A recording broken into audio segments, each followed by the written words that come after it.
friends, myself Dr. Sachin Goswami and I welcome you on my YouTube channel Dr. Sachin Goswami's English class। दोस्तों Lycidas poem चल रही है, इसमें मैं आपको लिसिडास का जो प्लॉट है वो ऑलरेडी बता चुका हूँ और इसके साथ साथ हम डिस्कस कर चुके हैं कुछ इम्पोर्टेंट क्वेश्चंस जो लिसिडास पोएम से जुड़े हुए हैं। और अब मैं आपको बताने वाला हूँ लिसिडास से रिलेटेड मोस्ट इम्पोर्टेंट लाइंस। जो लिसिडास पोएम है उसकी मोस्ट इम्पोर्टेंट लाइंस जो हैं वो हम डिस्कस करेंगे।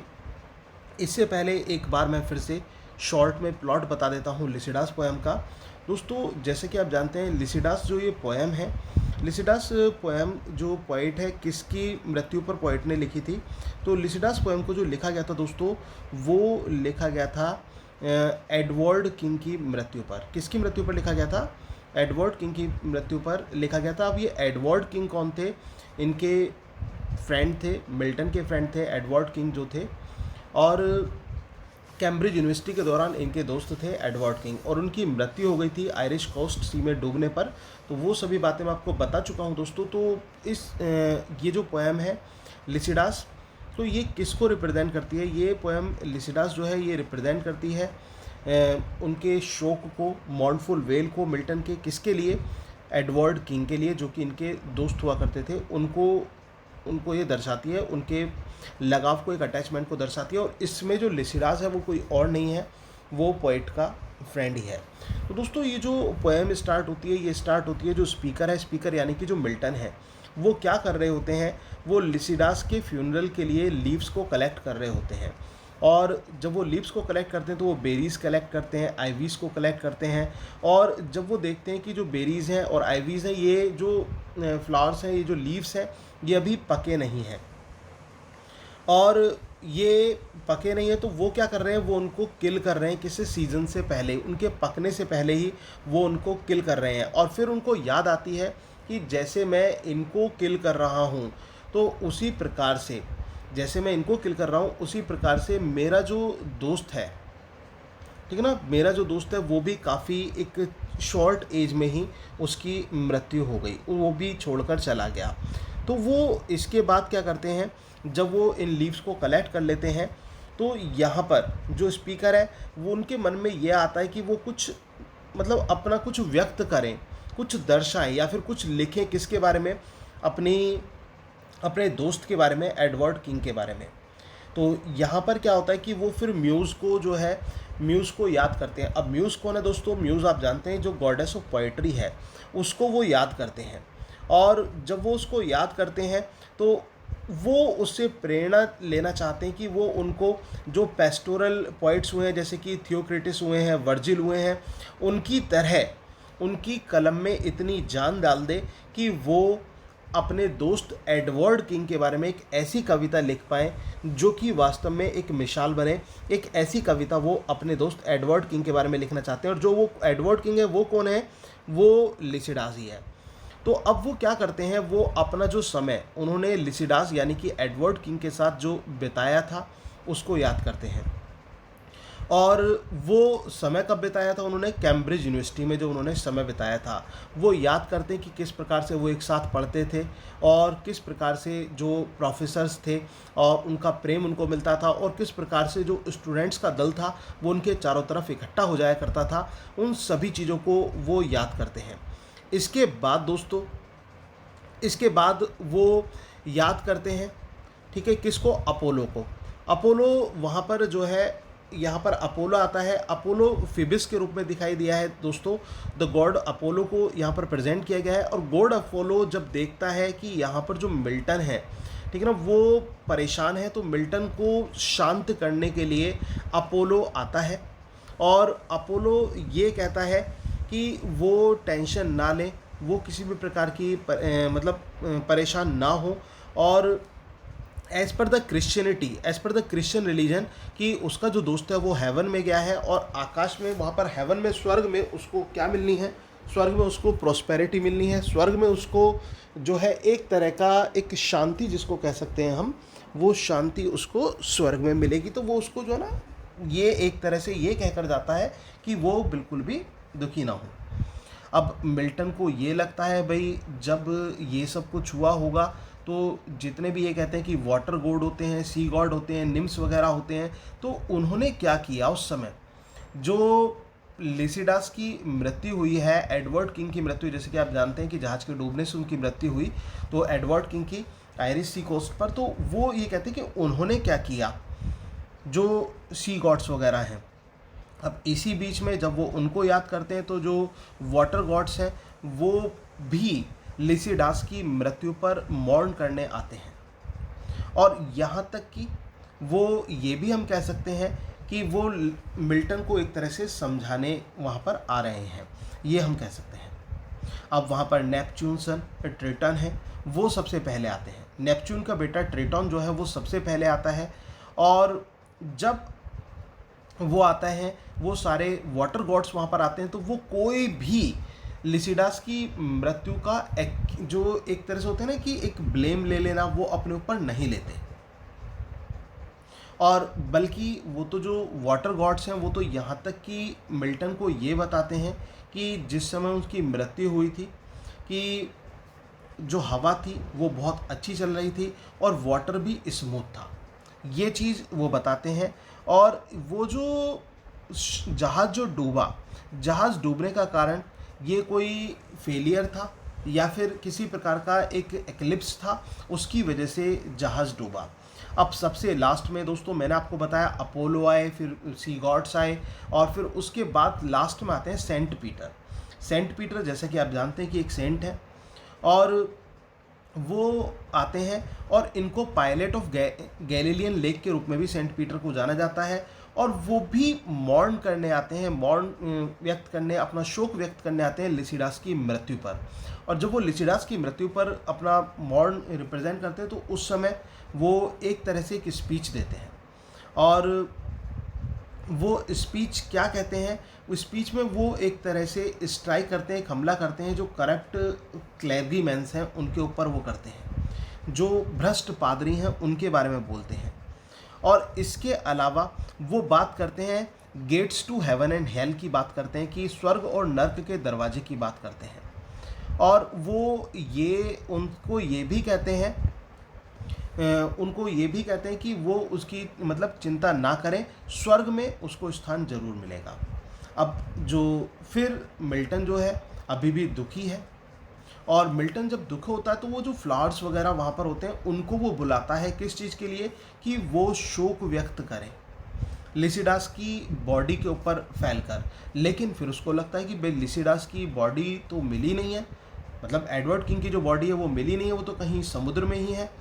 अब इसके अलावा फिर जो वो है स्पीकर है, फिर वो मतलब जो मिल्टन है, मिल्टन एज ए स्पीकर यहाँ पर ही है, तो वो क्या करता है, वो सूरज को एक्सपेक्ट करता है, कि जो सूरज है वो सनसेट को एक्सपेक्ट करता है, कि सन जो है वो सेट हो चुका है। और इसके अलावा वो ये कहता है कि अब ये जो सूरज जो अस्त हुआ है, ये जो सूरज अस्त हुआ है, अब ये जो सूरज का उदय होगा ना, जब दोबारा उदय होगा, ये कहाँ होगा, ये हेवन में होगा, आकाश में होगा। कहने का मतलब उसका जो दोस्त है, उसकी जो आत्मा है, वो इस दुनिया को छोड़कर वो स्वर्ग जा चुकी है, वहाँ पर पहुँच चुकी है, और वहाँ पर वो जो है एक नई दुनिया, अपनी नई वेव वो वहाँ पर फैला रहा है।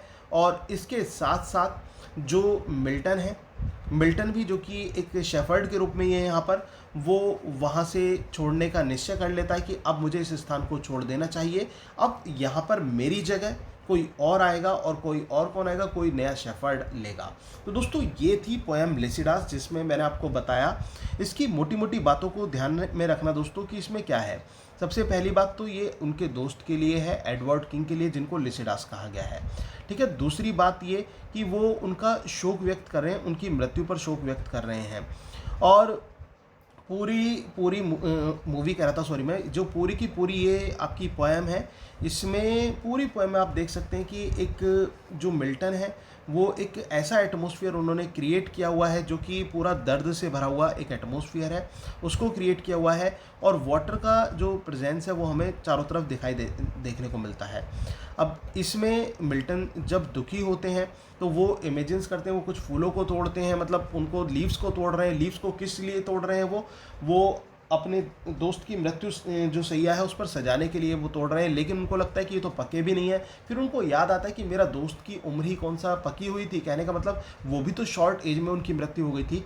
तो वो सारी चीज़ें वो याद करते हैं। तो उस समय फिर अपना जो समय उन्होंने कैम्ब्रिज यूनिवर्सिटी में अपने दोस्त के साथ व्यतीत किया था उसको वो याद करते हैं। और इसके साथ साथ दोस्तों फिर क्या होता है, फिर वो ये कहते हैं कि मतलब ये ऐसे क्या हो गया कि जो मेरा दोस्त जो है वो चला गया मुझे छोड़कर। जब इनकी बातों को सुनकर अपोलो जो फीबस है वो उनको कंसोल करने आते हैं और उनको ये भी कहने आते हैं कि वो जो उनका दोस्त है वो अब स्वर्ग में जो है वो एक तरह से स्वर्ग में उसको फेम मिलेगी, वो चिंता किसी भी तरह की ना करे। तो ये एक तरह का एक एश्योरेंस वो देते हैं।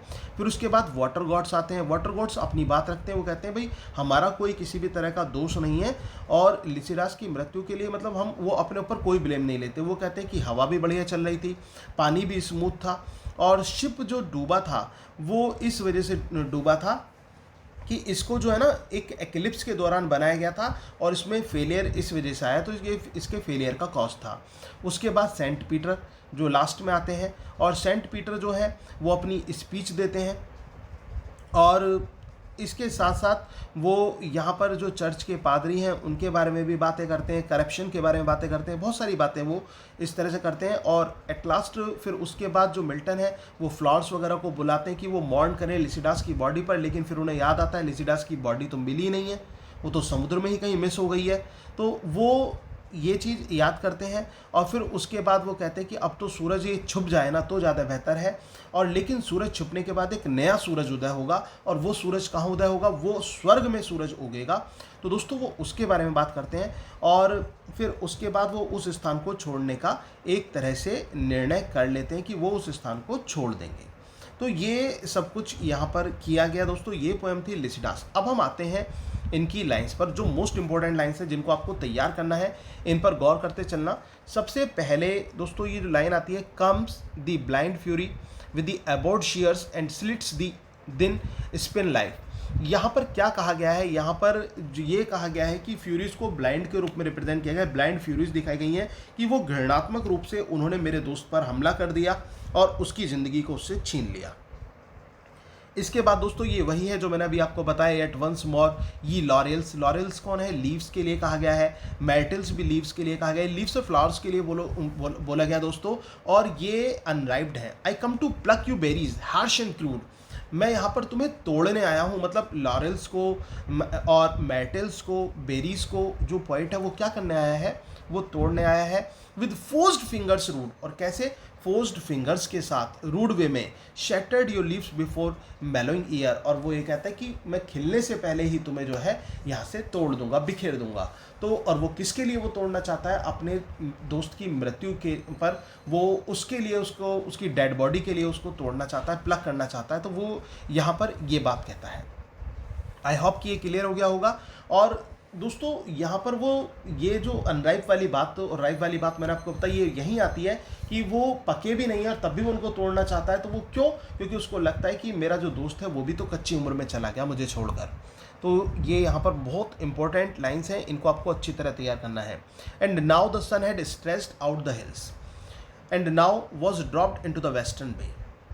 अब सन जो है वो स्ट्रेच हुआ है किससे? हिल से, और वो ड्रॉप हो गया है वेस्टर्न बे में। At last he rose that twist mantle blue, और फिर वो रोज हुआ। वही बात है दोस्तों जो मैंने आपको बताया कि अब सूरज छुपना बेहतर है और अब जो है लेकिन दोबारा उदय होगा सूरज। और ये दोबारा उदय कहाँ होगा? ये हेवन में सूरज उदय होगा। सूरज हेवन में निकलेगा, आकाश में निकलेगा, क्योंकि उसका दोस्त है, उसकी जो आत्मा है वो कहाँ प्रस्थान कर चुकी है? वो आकाश में प्रस्थान कर चुकी है। Tomorrow to fresh word and pastures new, for Lycidas your sorrow is not dead. और वो ये कहता है। और इसके बाद दोस्तों इस लाइन पर भी गौर करना, tomorrow for fresh word and pastures new. और अब मैं इस जगह को छोड़ रहा हूँ एक नए किसी शेफर्ड के लिए, किसी गडरिए के लिए। जो मिल्टन जाता है। For Lycidas your sorrow is not dead, यहाँ पर ये कहा गया है, for Lycidas your sorrow is not dead, sunk though he be beneath the watery floor. Lycidas तुम्हारा जो दर्द है वो अभी ख़त्म नहीं हुआ है, तुम कहीं पानी में नीचे डूबे हुए, but O heavy change now thou art gone. लेकिन ये इतना बड़ा बदलाव हुआ है, लेकिन अब तुम जैसा जो महान आदमी है वो तो चला ही गया, and now thou art gone, अब तुम हमें छोड़कर चले गए हो, एंड नेवर मस्ट रिटर्न, और अब तुम कभी लौटकर वापस नहीं आ पाओगे। दोस्तों इन लाइंस को आपको अच्छी तरह देखना है, मोस्ट इंपॉर्टेंट लाइंस है। मैं एक बार फिर से रिपीट करता हूँ, जो स्टार्टिंग का पैराग्राफ है, comes the blind fury with the abhorred shears and slits the spin thin spun life. इसमें ये साफ साफ कहते हैं, फ्यूरीज को रिप्रेजेंट कर रहे हैं कि फ्यूरीज को ब्लाइंड रूप में रिप्रेजेंट किया गया कि हे ब्लाइंड फ्यूरीज, तुम बिल्कुल एक घृणात्मक भालों के रूप में आई और तुमने मेरे दोस्त की जान छीन ली। फिर इसके बाद ये सेकंड पैराग्राफ है, yet once more ye laurels and once more ye myrtles brown with ivy never sere, I come to pluck your berries harsh and crude with forced fingers rude, shatter your leaves before the mellowing year. और वो ये कहता है कि इन सभी leaves को और flowers को वो एड्रेस करते हुए कहता है, लॉरल्स, मैटिल्स, ईवी, बेरीज, कि मैं यहाँ पर जो है इनको तोड़ने आया हूँ, और अभी मैं तो मतलब पकने से पहले ही मैं इनको तोड़ने आया हूँ। और वो इस बात को कहता है कि ये जो लीव्स हैं ये पहले ही बिखर रही हैं, क्योंकि जो उसका दोस्त है वो भी कच्ची उम्र में उसको छोड़कर जा चुका था। And now the sun had stretched out all the hills and now was dropped into the western bay, and at last he rose and twisted his mantle blue। और वो दोस्तों ये बात कहता है कि जो सूरज है वो छुपा, और इसके अलावा वो दूसरी तरफ से अब वो निकलेगा, कहाँ, वो स्वर्ग में ही अब सूरज निकलेगा, और अब मुझे जो है ये स्थान छोड़ना होगा, नए गडरिये के लिए स्थान छोड़ना होगा। और इसके साथ साथ दोस्तों यहाँ पर ये कहा जाता है कि लिसिडास तुम्हारा जो सोरो है वो इज़ नॉट डेड, वो दुख तो कभी ख़त्म नहीं हो सकता, तुम कहीं पानी में नीचे डूब गए हो, लेकिन वो अब तो तुम बहुत दूर चले गए हो और शायद लौटकर कभी ना वापस आ पाओ। तो दोस्तों ये थे मोस्ट इंपॉर्टेंट पैराग्राफ्स, और इसके अलावा मैंने आउटलाइन समरी भी आपको लिसिडास की बताई। उम्मीद है कि आपको अच्छी तरह समझ में आ गया होगा। अगर दोस्तों आपको ये पोएम अच्छी तरह से समझ में आ गई हो और तो प्लीज़ वीडियो को लाइक ज़रूर कर देना और कमेंट सेशन में कमेंट करके ज़रूर बताना। Thank you very much, yours doctor Sachin Goswami. और कल हम स्टार्ट करेंगे एक नया वर्क मिल्टन का। Thank you very much.